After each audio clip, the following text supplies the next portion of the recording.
Everybody, welcome back. Today we're going to do a slightly different video in that normally we're doing VODs or highlights or runs, and today we're making a video specifically for YouTube. Today we're going to go over the Mirror of Night and what I tend to think are the best choices, what can really help you the most, especially early game when you're starting out. When you first go into the game, there's really a couple of purchases that really make the most difference in my opinion. One of the biggest ones is going to be the dashing for greater reflex. The other one that really changes it for me is Defiance, and then of course Shadow Presence. These are all available at the very beginning of the game. I believe after your first run you're pretty much guided right to the Mirror of Night. So those are the ones where I would generally put my darkness resources at in the beginning. The next big pickups I'd recommend later are probably going to be Deep Pockets for the extra cash bonus, especially early on in your runs, and Thick Skin for the bonus health. I feel like those two are going to make a big difference later on, probably 6 to 10 runs into the game. And obviously they're not too far down the chain, and they're not too expensive to purchase or pick up as well. So to start off with, we're looking at Shadow Presence and Fiery Presence. For Shadow Presence, deal bonus attack and special damage when striking a foe from behind, 10% per rank. And Fiery Presence, deal bonus attack and special damage when striking an undamaged foe, 15% per rank. Generally, and as you can see by my spending, I've only put my darkness into the Shadow Presence. I feel like you get a lot more damage output out of hitting a foe from behind versus just the big chonky first hit. Because this really only works on the first hit. After that, you get no bonus out of it for every single enemy that you fight, as to where I feel like Shadow Presence, you're constantly getting extra damage out of it. So I pretty much only exclusively run Shadow Presence. So next up we have Chthonic Vitality. Restore a small amount of your health when you exit a chamber, 1 per rank. This maxes out at 3, so every time you leave a chamber or a room, you get 3 health. The other option is Dark Regeneration, 60% of darkness. So restore some of your health when you collect darkness, 30% of the collected amount per rank. It's not a huge amount of healing, although to be honest, neither of them are. But I feel like early game, this one really helps because you're really focused on getting darkness to try to get some of these upgrades on the mirror. At the same time, every time you pick up darkness, you're also getting a pretty decent heal bonus. The only time this doesn't come into effect really is when you're playing in sticks at the very end of the run. But traditionally, I will always stick with Chthonic Vitality. I started out Dark Regeneration, but I think now that I'm pretty much just running this. Also, I'm not super focused on the darkness at this point in my run, so this is kind of personal preference. Lately, I've been going for bond forging with the gods, so I actually find this to be a little bit more beneficial since I'm not specifically gunning for as much darkness as I can get. So the third one here is Death Defiance versus Stubborn Defiance. Now, as you can tell by my point spending, I think this one is a huge purchase, and I've specifically only gone Death Defiance. This basically means that throughout a run, the entire run, there are 3 times where you can die and then come right back with, you know, X amount of health, in this case 50% of health. So this gives you basically 3 extra lives. The other option, Stubborn Defiance, basically makes it to where you can use a Death Defiance once per room. At much higher heats, which I personally have not tackled or gotten into yet, I think this does become helpful. However, you have to realize that if your build's not up to snuff by the time you get to Hades at those high heats, you're probably going to have a little bit of difficulty only having that one Death Defiance, in my opinion. So if I were you, especially early game, I would focus on Death Defiance. It is a huge relief to know that you basically have a couple extra chances if you do end up dying. Fourth on the list here, we have Greater Reflex. The other option on the yellow side is Ruthless Reflex. So Greater Reflex, perform 1 additional dash in quick succession. On the flip side, Ruthless Reflex, gain 50% damage and dodge chance for 2 seconds after you dash just before getting hit. So Ruthless Reflex, it's a decent little damage buff and dodge buff, but it's very specific. It requires you to dodge just before getting hit. So if you don't meet that exact circumstance, which you won't always be dodging just before getting hit, I feel like you really don't get a huge bonus out of it. The other big reason is I feel like Greater Reflex is just too good to pass up. Having that extra dash is, to be honest, game-changing, especially in the very beginning of the game. Because when you start out, you get one dash, and then you have to wait. And then you get one dash, and you have to wait. As to where, when you get the Greater Reflex, now you can dash, and by the time you're done dashing, you're almost ready to dash again. So it makes you a lot more harder to hit, gives you a lot more maneuverability.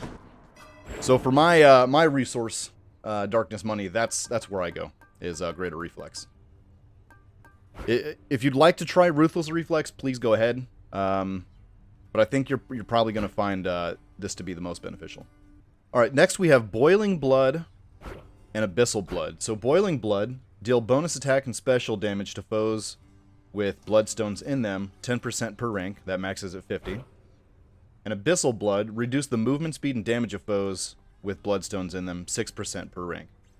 So this really, to me, is kind of a personal choice. This also requires you to actually use the casts for you to get any benefit out of either of these, which sometimes I will go through. There are a couple of aspects in the weapons that I do use, and I specifically go for cast runs. The vast majority of the time, though, to be honest, I'm not doing that much casting. I'm usually focused on attacks or specials, or loading my casts into my attack. So this one's kind of personal preference. I usually want to do more damage to the foes versus them doing less damage to me.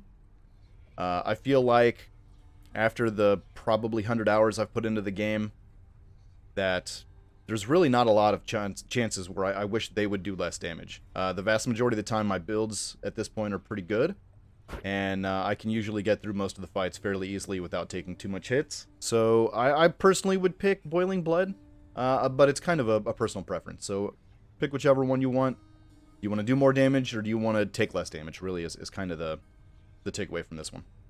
Alright, so we have Infernal Soul and Stygian Soul. So Infernal Soul, raise the supply of your bloodstones for your cast 1 per rank. So this gives you 2 extra bloodstones. Stygian Soul, regenerate the bloodstone for your cast rather than pick it up. It's faster by 1 second every rank. So personally, I have always gone with Infernal Soul, especially like I said, most of the time that I'm using casts, I'm loading the casts into the attack or into the special, depending on the weapon aspect. And I find that having more casts allows you to have a beefier hit of damage when you're loading those casts in. I haven't really seen too many situations in which I would rather just regenerate. And if I do, there's an aspect that kind of allows that, so it almost negates it, really. I feel like there's several other ways to go about your runs to where you really usually don't need Stygian Soul. Alright, now we have Deep Pockets and Golden Touch. Deep Pockets, start each escape attempt from the House of Hades with some health, 10 obols per rank. As you can see, that maxes out at 100. The other option, Golden Touch, gain wealth whenever you clear an underworld region 5% of your current obols per rank. So this maxes out at 15%. So basically the difference is here, with Deep Pockets, you're going to get 100 coins, or obols, that you can spend as soon as you enter a run. And you can spend them at any point that you want. As to where Golden Touch, it's kind of limited. So if you're like maxing out and you're trying to keep as much money as you can all the way to the end, and you know you're not going to spend it, Golden Touch may be worth it. I do from time to time see myself switching between these. The only issue really for me is that this only triggers, 3 times, right? So when you leave all 3 of the main regions, it's not rooms, it's regions, right? So if you're leaving Asphodel, if you're leaving Elysium, that type of thing. It's not if you leave a room to the next encounter. So there's only a few times that this can trigger. As to where Deep Pockets, I got 100 obols going into the run right away. I know what I'm gonna have. I know I'm gonna be able to spend it, and I don't have to worry about keeping all of my money and then, you know, maxing out the Golden Touch. So that I generally go with Deep Pockets on this one. Again, I think this one is kind of more personal preference, although in my personal opinion, Deep Pockets is probably the better choice. Okay, next up we have Thick Skin and High Confidence. Now, I personally have always up to this point done thick skin. Raise your life total by 5 per rank. This maxes out at 50. So I feel like always having 50 extra health going into a run, which I believe starts you at 100 health instead of 50, versus high confidence is just more of a payoff. Now, if you get really good at the game, you really understand what boons from each god are the best and most beneficial per the aspect that you're running, how to use the aspect that you're selecting for your run, and you really have your builds down, your knowledge on the fights, and how to avoid damage and how to do the encounters. When that's up to snuff, high confidence is probably worth it, especially maybe in higher heats.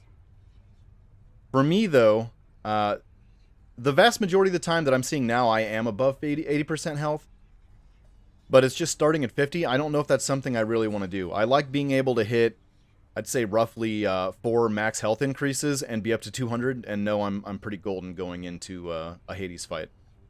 I can knock those 4 max healths out right away, and then I can focus on other boons and other parts of the build that I'm trying to do.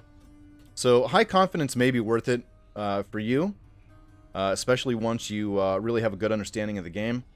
But for me, you just can't beat thick skin. The cost is pretty low, and the 50 extra health going into the start of a run, I think, is just, you can't beat it. So next up, we have Privileged Status and Family Favorite.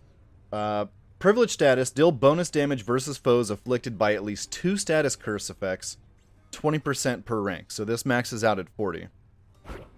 Family Favorite, deal bonus damage for each Olympian whose boons you have, 2.5% per rank. That maxes out at 5%. So I will typically go Privileged Status. It's really easy to get 2 status curses. You can, your attack from one god, comboed with your dash from another one, comboed with your special. It's really, in my opinion, very easy to achieve 2 status curse effects. And I really like the bonus damage from that. As to our Family Favorite, it really depends on how many boons you have, from how many different gods boons you have. And I think the limiting factor is I think it's 4 for the god pool for any given run. So you may see a couple of extras, but for the most part, you're not going to see a huge wide variety of gods and be able to get different boons from that many gods to where this one becomes super effective. You're also looking at only 5% per rank versus 40% just right off the bat. And you can get that in a couple of rooms. So for me, I think Privileged Status is the way to go. And this is personally what I usually pretty much run with all the time. All right, so next up we have Olympian Favor and Dark Foresight. Now, Olympian Favor, I think that's kind of a good option going in early game, maybe. You can always re-roll where you put your darkness into the mirror by using keys, as you can see down here at the bottom right. For me, though, I will pretty much always go with the other option, which is Dark Foresight, especially after you've had several runs. Having an increase from common to rare is just really not that life-changing in a run, in my opinion. Dark Foresight, however, is very good. It raises the chance for gold leaf rooms. This includes god boons, hammers, obols, and palms. And that goes up 20% max. So I would generally go probably Olympian Favor to start with. And to be honest, if I was to re-roll my mirror, I would probably not put anything into this now that I'm this far into the game. And then once you've gotten through enough at the beginning, I would definitely switch to Dark Foresight. The bonuses that you get from this are just far worth the advantages of only going up 1 rarity on a boon, in my opinion. So I will usually run Dark Foresight. So next up we have God's Pride and God's Legacy. God's Pride, raise your chance for a boon to be epic by 1% per rank. God's Legacy, raise your chance for a boon to be legendary or duo 1% per rank. This maxes out at 10% here. I do not have God's Pride maxed out. That is actually what I'm focusing on right now. This one can kind of go either way. I think both of these are beneficial, and it really depends on how well do you know the build that you're going for before you get into the run. if you're going for a build that requires you or is really grounded in having a specific duo boon, then you could probably benefit from the 10% bonus of God's Legacy. If you're not going for a specific duo boon and you just want, you just need certain attacks and specials and dashes to just be really good, and maybe some of the buffing boons to be real good, I think the chance for epic here on God's Pride is just the way to go. Again, both of them are solid options. It just kind of depends on what you're going for your run. Okay, next up we have Fated Authority and Fated Persuasion. Fated Authority, randomly alter the reward for the next chamber 1 tokens total chances per rank. So for every rank that you get in this, you get 1 reroll token. Fated Persuasion, randomly alter boon and Well of Charon choices 1 token chance per rank. So the difference is here, Fated Authority allows you to reroll a door or a chamber door, as to where Fated Persuasion allows you to reroll. Basically, once you find a God's boon and you activate it, it brings up the list of the boons you have. You can, if you have one of these tokens, reroll it to change the options, possibly, or to change the rarities of those options. For me, this is a difficult one because the cost is so high. Even really with the God's Legacy and God's Pride, the cost on those is pretty high. I pretty much always go with Fated Persuasion. I feel like the ability to get a specific boon, which you can do through your keepsakes, and then re-rolling that if I don't get the specific thing that I'm looking for. Say I'm going for a special from Poseidon or an attack from Zeus. If I put on the keepsake, guaranteed I'm going to get pretty much the god. So I get the god, I get a list of boons, say I get Zeus, I get a list of boons that come up, none of them are attack. I can re-roll that and have a much higher chance at getting that attack right off the bat, first time that I see the god. Versus, if you go with Fated Authority, you're going up to a door chamber, and you're hoping that you can re-roll that into the very specific thing that you're looking for, which isn't always the case. Now, this can be beneficial if you're trying to re-roll to maybe get some extra opal rooms or palm rooms. I think it's kind of beneficial in meme runs, to be honest. But this is pretty much personal preference. However, I just think that the Fated Persuasion is much more beneficial. Being able to know from other aspects of the game that you're going to get the god you want, and then being able to re-roll that god to get the boons specifically for your build. I think this one's much more beneficial and is pretty much the only way that I go when I'm doing this build. So what you're looking at really is the Mirror of Night settings that I usually run pretty much exclusively. I may make small changes here and there. As I've said, I kind of switch between Deep Pockets and Golden Touch. And I'm also in the process of currently leveling up God's Pride. Because that's really God's Pride and Fated Persuasion are the two that I'm lacking on right now. So I would probably switch between these two more often if this was leveled up more. But typically this is the mirror setup that I would use on the vast majority of my runs. Hey, you're still here. I appreciate you guys watching the video up to this point. In case you didn't know, that we live stream every Tuesday and Thursday at 6:30 Central and Saturdays at 9:30 a.m. Central on twitch.tv. You can find us at Trip Out Gaming. Descriptions are in the links below. And if you haven't stopped by, just look at all this content you're missing. It's like as that's rotating, you hold them next to the edge and then it can like pop them out. It's... Oh, dude! That was the biggest save I've ever had in my life. Thanks again for checking out the video. I hope you guys enjoyed it and found it helpful. If you have any questions or comments, please let me know. Leave them down below, and I'll try to get to as many as I can. Other than that, you guys have a great time, and we'll see you on the next video. Bye.